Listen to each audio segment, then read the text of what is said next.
the one sitting on the throne said, I am making everything new. Write down what I have said. My words are true and can be trusted.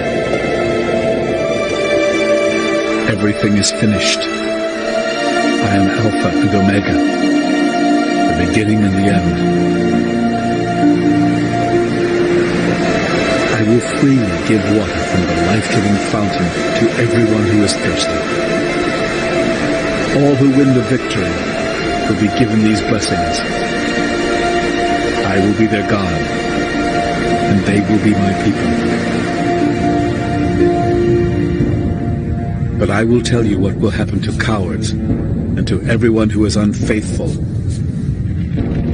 or dirty-minded, or who murders, or is sexually immoral, or uses witchcraft, or worships idols,